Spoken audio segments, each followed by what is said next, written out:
is the fantastic Chef Vandenberg. Chef, we had a great compound day in Antalya. Are you expecting the same here? I'm at least hoping for the same, and I'm really excited to see what we can expect today.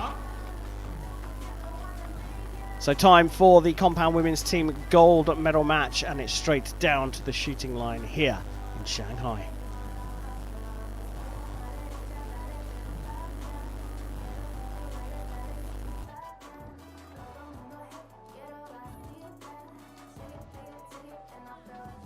On target number 1, representing the Republic of Korea, 1号靶位韩国队 Oh Yoo-hyun, So Chae-won, Song Yun-soo,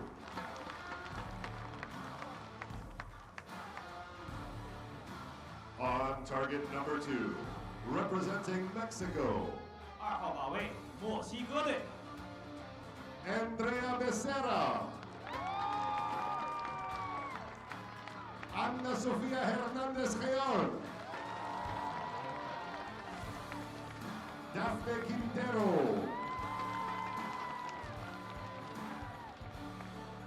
The line judge for this matchup is 骑车线裁判 Rupesh Kar. Well, they were missing in Antalya, but they're certainly not missing here. Chef, let's start. Korea are back. Yeah, Korea are back, and maybe what's more interesting is that they're back in the compound division. Immediately, the first match of the day, we're seeing the Korean ladies with their new coach, Rio Wild, in the coaching box. So his debut as a Korean coach in the finals venue. It's not a very Korean sounding name, that, Rio Wild. No, Rio Wild is a American. He's from the USA, and he has been appointed compound coach of the Korean archery team. Having an effect already. It will be Korea to start this compound women's team gold medal match. First up, Song Yun-soo. 9, 9.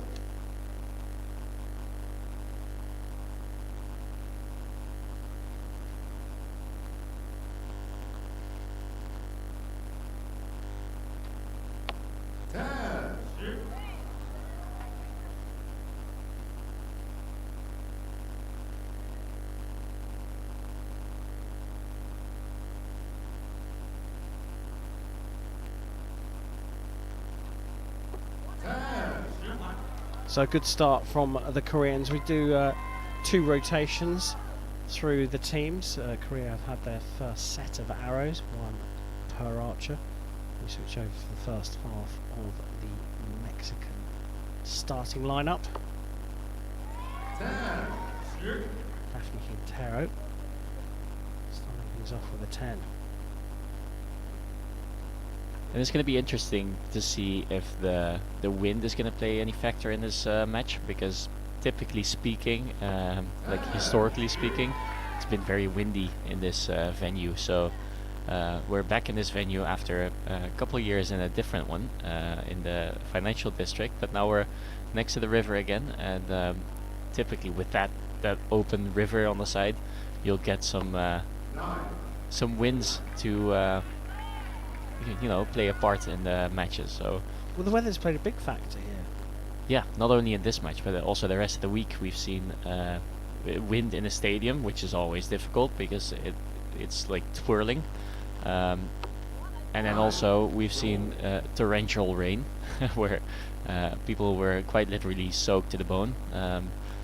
So yeah, it's not been an easy week in terms of weather circumstance. They'll be pretty happy with the conditions today, won't they? Yeah, it's a nice 22 degrees Celsius, so I think most people would find that comfortable to shoot in. But like you say, it's a bit blustery and it's very different on the shooting line compared to 50 metres down the range. So that one's just cut the line. So marked as a 9 for a measure. 56, perhaps 57. Mexico have 59 in their reach. And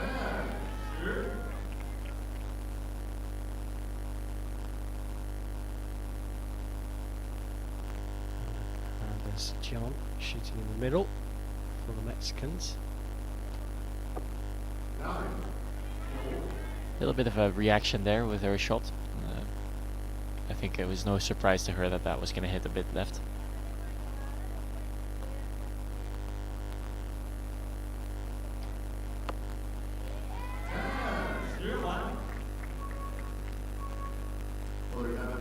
So since this is a compound match, it is cumulative scoring rather than set scores. And that means that we'll have 24 arrows just all counted up rather than having 6 arrows against 6 arrows and then having the set scores. So the 2 points difference that they have now, or 2 or 1, will keep being those 2 points. 已经射完，双方各打出6支箭。现在从屏幕上看的成绩是韩国队57环，墨西哥队58环。 Oh, Mexico archer for archer, the same outfit that we saw in Antalya only weeks ago, leaving the Turkish coast, Konya Alta Beach, and the turquoise coast with a bronze medal. They're going to upgrade their medal this time around. Will it be gold or will it be silver? Moving into end number 2 in a matter of moments, the Republic of Korea will shoot first on target 1. 1号靶的韩国队在2022年麦德林世界杯上获得了铜牌。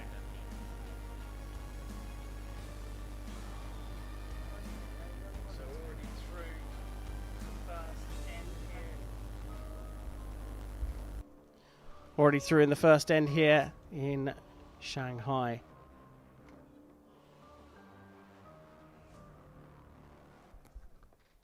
And as you can see, and as Chef was saying, Mexicans just a single point ahead in this cumulative score competition. Korea, by virtue of trailing, will shoot first in the second. 9. 9。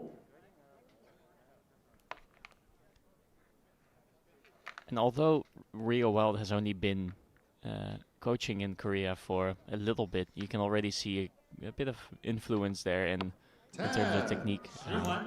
Previously, the compound archers of Korea kind of looked like recurve archers just holding a compound bow, and I feel like there's a bit more like compound style going on with the position in the wrist and the position of the body. A little bit more of a lean, maybe not as much as Rio used to have a lean himself, but it's a different dynamic, yeah, to put it like that.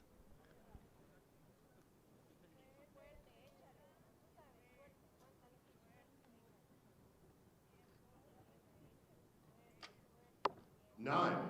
9。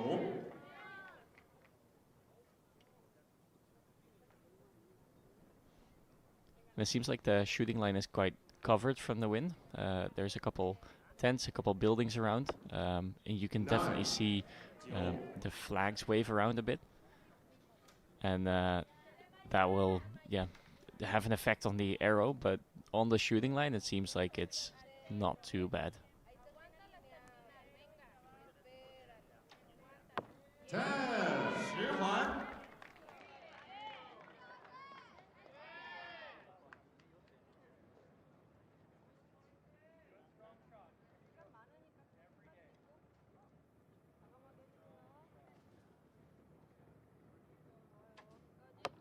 10。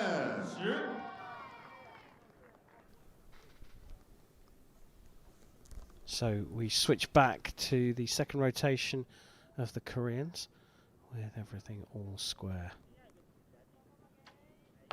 9. 9。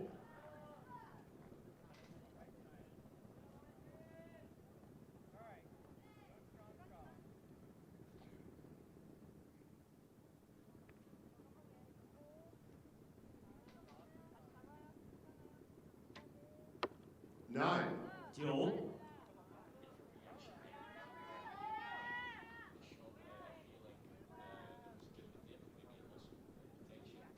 Side dip under the middle. but then she tried to fix it and managed to still get a 9. 10. 10环。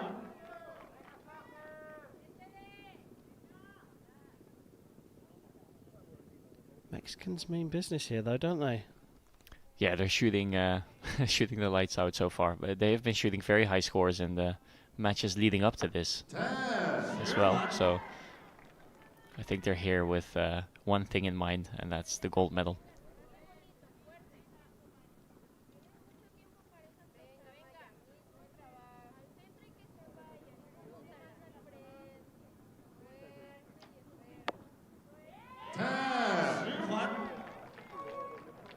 Well, there it is. Team Mexico upping the ante right there, taking advantage of an opportunity coming into the end with a 1-point advantage, now consolidating their dominant position indeed after 12 arrows shot on both sides of the field of play. A 3-point advantage for Team Mexico. A perfect time to take a look at the qualification. Well, it was a great sign of intent there from the Mexican team. Yeah, they're shooting really well, and they're not taking their foot off the gas. Even though they're getting some space by the Korean team, they're just doing their own thing, and they're continuing to shoot the way they want to shoot, and I think that's the best way to go about it. You talked about the effect, the wild effect, let's call it, that Rio has had on this Korean team. You mentioned to me that a lot of what he's bringing to the party is, like you said, as you put it, sort of adapting or modifying the shooting style from a recurve type style to a compound type style. But you've also talked about tuning the equipment. Yeah, equipment is definitely a factor in compound shooting, also in recurve shooting, but more so in compound shooting, I think, because it's very important that you have a very consistent setup and that your arrows actually hit where you're aiming. So I think what Rio brought to Korea is mostly knowledge about tuning and equipment, but also technique. And I think the short-term advantages that we're seeing right now, the short-term gains, are mostly equipment, because it's difficult to get short-term gains from technique changes.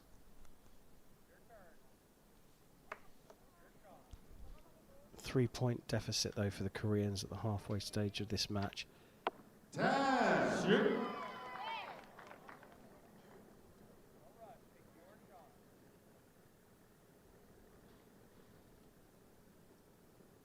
It really is nice to see the Korean archer shoot here again.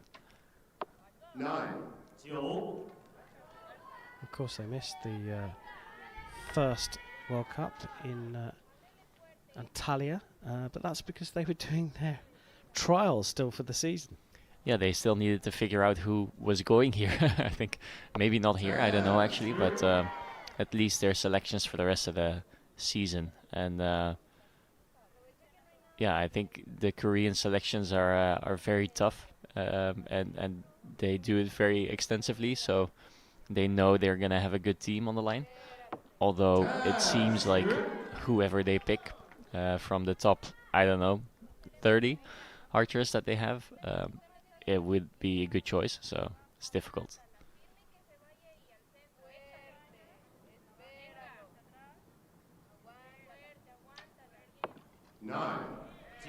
And their prevalence in recurve archery well known, but with the changes they've had in the season break, their compound team looking just as good as the recurve side of the Korean division. But Mexico here, they kind of knew it was coming, didn't they?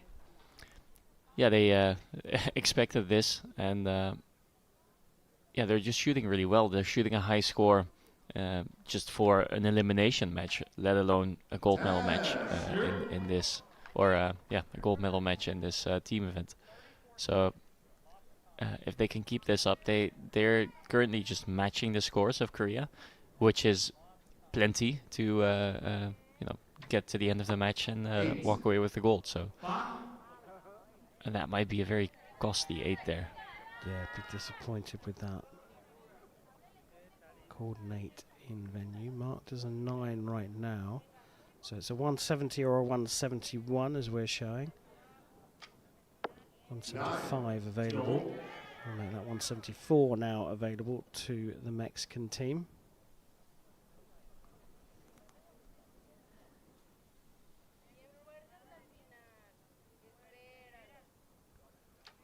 Youngest member of the Mexican team there, Ana Hernandez John.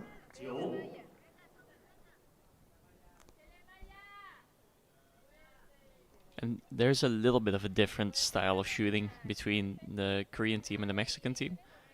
You can see that the Mexican team typically have their back elbow a bit higher, so it's like a more active style of shooting, whereas the Korean team used to have that, but now that Rio is the coach, I feel like they've gone to more of a passive shooting style where they're more focused on the back part of shooting rather than their front, and it's, I think, the way to go about it with the compound, but yeah, obviously the proof is in the pudding, and Mexico is right now leading this match by 3 points, so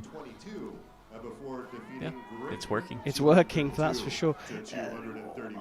One point, I suppose, that's perhaps you'd miss is that Korean and American English are two very different languages. Do you suspect that the Koreans, who are notoriously, they all speak pretty good English, but they're reluctant to speak English because they don't want to make mistakes. Do you think they'll be speaking English, or has Rio learned a bit of Korean? But I'm guessing that Rio is learning a little bit of Korean, but we know that So Chai-won has a really high level of English, so she is very likely to just communicate in English. And perhaps act as translator if needed. Yeah, I guess that she can. She has done it before for interviews with other team members, so yeah, her level of English is good enough to do that. The question now is, are the Koreans good enough to turn this 3-point deficit around in the final end? It's another situation where you're kind of looking for a mistake from the opponents, aren't you? Yeah, you need to look for a mistake of the opponents, because on average they haven't missed 3 points per end. So I was gonna say you need a perfect end yourself, and then hope for the other team to miss a couple of arrows, or miss as in not shoot a 10. Yeah, 3 points getting into the last end of the match is a pretty rough place to be in, so something would have to happen for them to tie up this match or even win.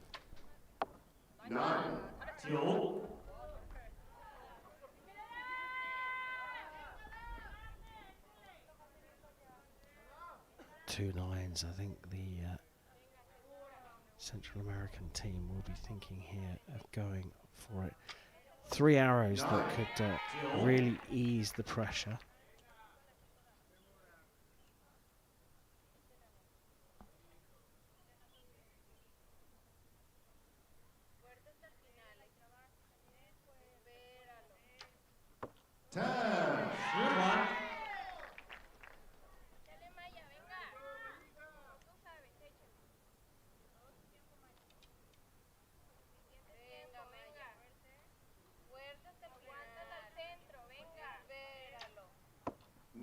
It's nice to see the communication between the teammates, where you can see and hear that they're constantly talking her through the shot, telling her to stay strong, just focus on the middle.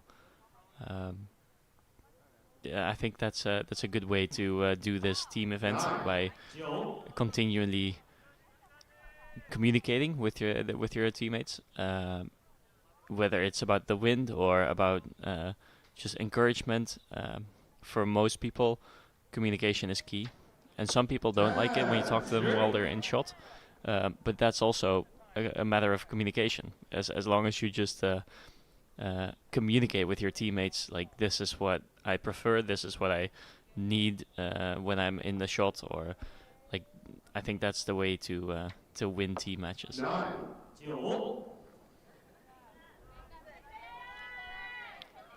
So 231 available to the Mexican team. They have room for manoeuvre. As Daphne Quintero starts the last of the rotations, happy with her efforts here.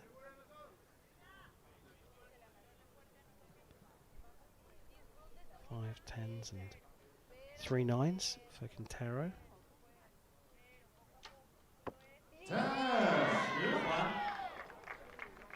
A really impressive showing from Hernandez here. She really seems confident and calm in this finals venue, which is impressive. Yeah, youngest member of the Mexican team, anchored by Andrea Becerra, who puts it up into the 9 for a 2:30 victory. A fantastic performance from the Mexican team, but a great first showing for the Korean compound women's team under the guidance of Rio Wild, collecting the silver medal.